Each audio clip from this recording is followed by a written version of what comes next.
Hi friends, welcome to my channel. Abhiram phone చేయడంతో అవని ఫోన్లో video చూసి గుండె పగిలే నిజాన్ని తెలుసుకున్న కమల్ అసలు ఇదంతా ఎలా జరగబోతుందనేది ఈ వీడియోలో తెలుసుకుందాం. ఆరాధ్య అయితే అవనిని ఫోన్ అడుగుతుంది. ఇప్పుడు ఫోన్ ఎందుకమ్మా, చదువుకో, ఎగ్జామ్స్ దగ్గరికి వస్తున్నాయి కదా అని అంటూ ఉంటుంది అవని. లేదమ్మా, నాకు ఇప్పుడు ఫోన్ కావాలి, కొంచెం సేపు ఫోన్ చూసుకొని తరువాత నేను చదువుకుంటానమ్మా, ఫోన్ ఇవ్వమ్మా ప్లీజ్ అని అడుగుతూ ఉంటుంది ఆరాధ్య. సరే తీసుకో, ఒక అరగంట మాత్రమే అని అవని అయితే ఫోన్ ఇస్తుంది. ఇక అభిరామ్ అయితే రాజేంద్ర ప్రసాద్ లాయర్ దగ్గరికి అయితే వెళ్తాడు. రాజేంద్ర ప్రసాద్ గారు, మీ దగ్గర ఏమన్నా వీలునామా రాయించారా అని అడుగుతూ ఉంటే అప్పుడు ఇక వీలునామా కాపీని చూపిస్తాడు లాయర్ అయితే. వాళ్ళ కోడలి పేరు మీద సగం ఆస్తిని మిగతా వాళ్ళ మీద పేరు మీద మిగతా ఆస్తిని రాశారు సార్. తర్వాత కోడలి గురించి కూడా చెప్పారు అని అంటూ ఉంటే, కోడలి గురించి చెప్పారా, ఏం చెప్పారు అని అడుగుతూ ఉంటాడు అభిరామ్.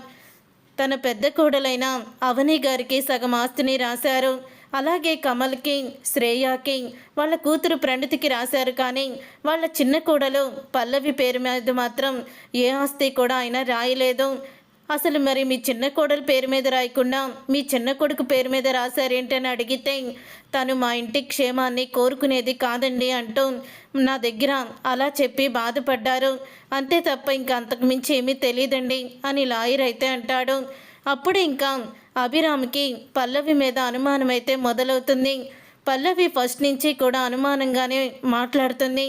పల్లవి గురించి ఇంకా ఏమన్నా నిజాలు అవని గారిని అడిగి తెలుసుకోవాలి అని అనుకుంటూ అవనికైతే ఫోన్ చేస్తాడు. అవనికి ఫోన్ చేసి, పల్లవి గురించి మీకు తెలిసిన విషయాలు చెప్పండి అవని గారు, ఏవి కూడా దాచిపెట్టొద్దు అని అంటూ ఉంటాడు. అప్పుడే ఇక అవని అయితే పల్లవి గురించి చెప్తుంది. తను ముందు నుంచి మా కుటుంబం మీద పగబట్టి ఉంది, తను ఎప్పుడు కూడా తప్పుల మీద తప్పులు చేస్తూనే ఉంటుంది. మా ఆస్తి పోవడానికి, బిజినెస్ దెబ్బ తినడానికి అన్నిటికీ కూడా పల్లవియే కారణం. కానీ ఇప్పుడు తను ఇలా అలాంటి తప్పులు ఏమీ చేయడం లేదు, ఎందుకంటే సలహా ఇవ్వడానికి వాళ్ళ నాన్న లేడు కదా, జైల్లో ఉన్నాడు అని అంటూ ఉంటే అప్పుడు ఇక అభిరామ్ అయితే జైల్లో ఉండి కూడా వాళ్ళిద్దరూ మాట్లాడుకుంటారు అని అంటూ ఉంటాడు. అదెలా సాధ్యమవుతుంది, అతని దగ్గర ఫోన్ ఉండదు కదా అని అడుగుతూ ఉంటుంది అవని. ఏ కాలంలో ఉన్నారు అవని గారు, కానిస్టేబుల్కి డబ్బులు ఇస్తే చక్కగా ఫోన్ ఇచ్చేస్తారు, ఫోన్ మాట్లాడుకొని వాళ్ళు సలహాలు ఒకరినొకరు తీసుకుంటూనే ఉంటారు. ఇక్కడ జరిగేవన్నీ చక్రధరికి చేరవేస్తూనే ఉంటుంది పల్లవి. కానీ మీరు మాత్రం మీ మావయ్య గారి విషయంలో చాలా జాగ్రత్తగా ఉండాలి, ఆయన్ని దగ్గరుండి కంటికి రెప్పలాగా చూసుకోవాలి అని అంటూ ఉంటాడు అభిరామ్ అయితే. మావయ్య గారిని బాగానే చూసుకుంటున్నాము, అందరూ కూడా మావయ్య గారిని సంతోషంగా ఉంచడానికే ప్రయత్నిస్తున్నారు, మనసులో బాధ ఉన్నా సరే పైకి మాత్రం మావయ్య గారు కోలుకోవాలని అందరూ ఆనందంగా ఉన్నట్టే ఉంటున్నాము అని అవని అయితే చెప్తుంది. తర్వాత ఇక ఆరాధ్య దగ్గరికి కమల్ అయితే వస్తాడు. ఆరాధ్య దగ్గరికి కమల్ వచ్చి, ఏం చేస్తున్నావు చిట్టు తల్లి అని అడుగుతూ ఉంటే, గేమ్ ఆడుకుంటున్నాను బాబాయ్, ఈ గేమ్ చాలా బాగుంటుంది, నువ్వు కూడా చూస్తావా అని అంటూ ఉంటుంది ఆరాధ్య. ఏది ఒకసారి ఇవ్వు అని కమల్ అయితే చూస్తాడు. అవును చిట్టు తల్లి, చాలా బాగుంది ఈ గేము, ఉండు నేను ఒకసారి ఆడిస్తాను అని ఇక ఫోన్లో అయితే గేమ్ ఆడుతూ ఉంటాడు. ఇంతలో అభిరామ్ అయితే, నా సెల్లో ఉన్న ఆ వీడియో ఏమైంది, ఆ రోజు ఫోన్లో సేవ్ చేసుకున్నాను కదా, అయినా అవని గారి ఫోన్కి పంపించాను, ఆవిడ ఫోన్కి పంపించి చాలా మంచి పని చేశాను, ఇప్పుడైతే ఆ వీడియోలో నా దాంట్లో మిస్ అయ్యింది, అవని గారి దాంట్లో కూడా జాగ్రత్తగా ఉంచుకోమని చెప్పాలి అని అనుకుంటూ వెంటనే ఇక అభిరామ్ అయితే ఫోన్ చేస్తాడు అవని ఫోన్కి. ఇక అభిరామ్ ఫోన్ చేయడంతో, ఇన్స్పెక్టర్ ఫోన్ చేస్తున్నారు అని అంటూ ఉంటాడు ఆరాధ్యతో. మమ్మీకి ఫోన్ ఇవ్వు వెళ్ళి అని అంటూ ఉంటాడు.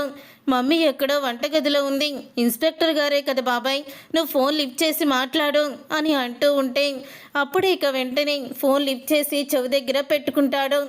ఇంతలో అభిరాము అవనియే మాట్లాడుతుందని అనుకుంటూ, అవని గారు, రాజేంద్ర ప్రసాద్ గారిని ఎవరో పైనుంచి తోసేసిన వీడియో మీ ఫోన్లో ఉంది, అది జాగ్రత్తగా ఉంచండి, ఎందుకంటే నా ఫోన్లో డిలీట్ అయిపోయింది అని అంటూ ఉంటాడు.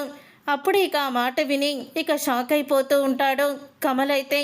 ఇక షాక్ అయిపోతూ కమల్ అయితే, ఏంటి అవని వదిన ఫోన్లో వీడియో ఉందా, మరి ఆ వీడియోని ఎవ్వరికి ఎందుకు చూపించలేదు వదిన అని అనుకుంటూ ఉంటాడు.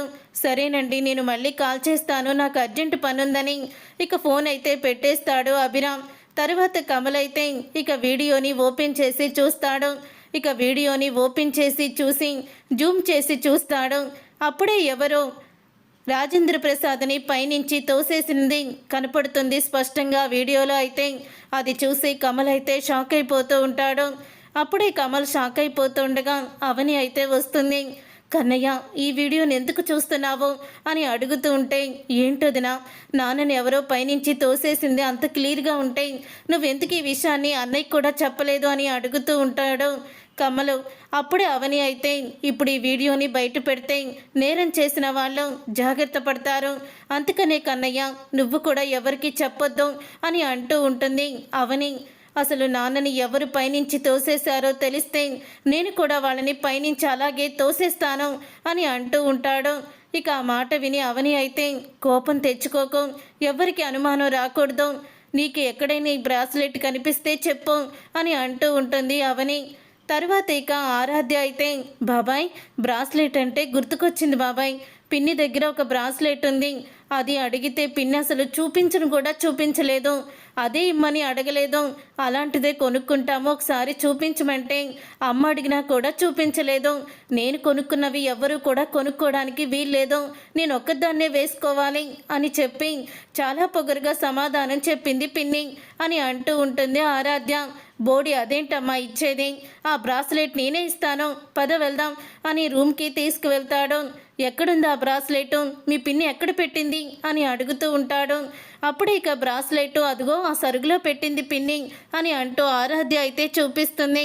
వెంటనే సరుగు అయితే ఓపెన్ చేసి చూస్తాడు కమల్. అలా ఓపెన్ చేసి చూడంగానే ఇక అక్కడే బ్రాస్లెట్ అయితే ఉంటుంది. ఇక ఆ బ్రాస్లెట్ చూసి షాక్ అయిపోతూ ఉంటాడు కమల్. అయితే షాక్ అయిపోతూ, నేను వీడియోలో చూసిన బ్రాస్లెట్ ఇది కూడా ఒక్కటే, అంటే పల్లవియే మా నాన్నే పైనుంచి తోసేసిందా అని షాక్ అయిపోతూ ఉంటాడు. ఇంతలో అవని అయితే వస్తుంది. ఇక అవని వచ్చి కమల్ చేతిలో ఉన్న బ్రాస్లెట్ని చూస్తుంది. ఇక బ్రాస్లెట్ని చూసి, కన్నయ్య ఈ బ్రాస్లెట్ నీకెక్కడిది అని అడుగుతూ ఉంటే, ఆ బ్రాస్లెట్ ఎవరిదో కాదదినా, నా భార్య పల్లవిదే అని అంటూ ఉంటాడు. అప్పుడే అవని షాక్ అయిపోతూ, అంటే మావయ్య గారిని పైనుంచి తోసేసింది అని అంటూ ఉంటుంది అవని. ఇంకెవరా వదిన, ఆ రాక్షసే పైనుంచి తోసేసింది అని అంటూ ఉంటాడు కమల్. ఇక నేను అస్సలు కూడా దాన్ని వదిలిపెట్టను, ఈరోజు నా చేతిలో దాని చావు మూడింది అని అంటూ ఉంటాడు. అది విని అవని అయితే, కంగారు పడుకో కన్నయ్య, కంగారు పడుకో అని అంటూ ఉంటుంది. లేదొదిన, ఇన్ని రోజులు తను చేసిన ఏ తప్పైనా క్షమిస్తూ వచ్చాను, ఈరోజు నాన్న ప్రాణాలనే తీయాలని చూసిందంటే దాన్ని వదిలిపెట్టను అని అంటూ కోపంగా వెళ్తూ ఉంటాడు.